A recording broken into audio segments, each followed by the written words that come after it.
New comparison video between loaded or weighted bodyweight training versus progressive technical adjustment style bodyweight training, progressive calisthenics, if you will. Both have their pros and cons. Let's start with the weighted.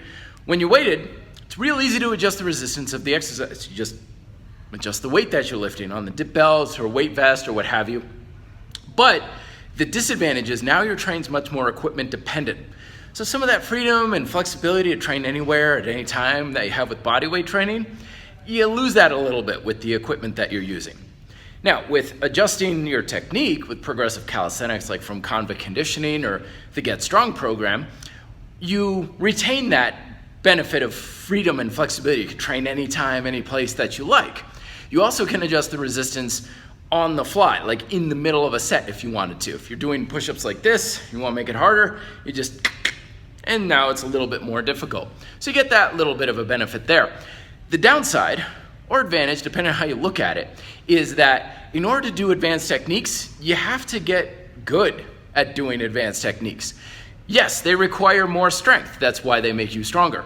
But they also require more flexibility, joint mobility, stability, control, tension control, and a host of other benefits that you may not really know that you needed, like pistol squats. They require a lot of hip stability and hip strength. And most people are lacking in that department. They don't even know they need it. And when you're getting more advanced in bodyweight training, you might think, this is great, my hips feel so much better. Or on the other side, you could be saying, I don't care about hip strength or hip stability, I just want bigger quads. It really depends kind of where you're coming from. But the big lesson between this is don't get too caught up in what vehicle or method that you're using. Because all we're doing is adjusting the resistance of the exercise through both methods. Adding or even subtracting weight through like bands, adjust the resistance of the exercise.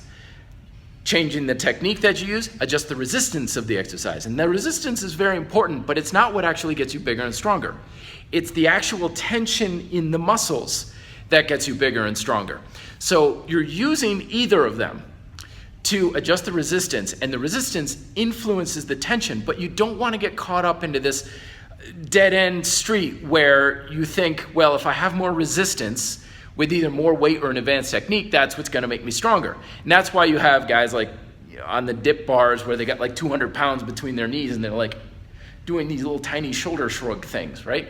Or you have examples of pistol squats on the internet where they're on one leg and they're wobbling all over the place in order to stand up. They've got to like lurch forward and everything, and they're like, look, I got a pistol squat.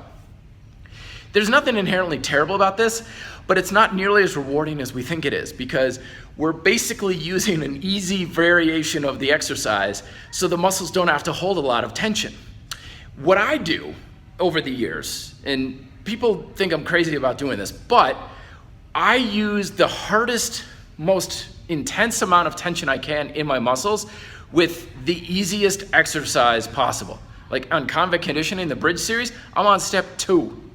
Step 2. I've been doing this 7 years. I'm on step 2. But what I'm doing is I'm really creating a lot of tension back there. I'm squeezing the floor together between my hands. I'm squeezing the floor between my hands and my feet when I get down. I am tensing my entire posterior chain as if I've got 400 pounds in my arms during a deadlift. Like, I am tensing my muscles as hard as I can during the exercises. And as a result, I can't lift hardly any extra weight with bodyweight training. And I'm using very easy techniques, but the tension is there.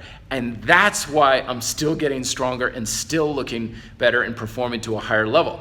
So make tension your priority and use adjustments of the technique or weight, whichever you prefer, or what works best for you, as an influence to the tension. But stay focused on what's most important, which is how much tension you're controlling and generating in the muscles. Questions below. Be fit, live free.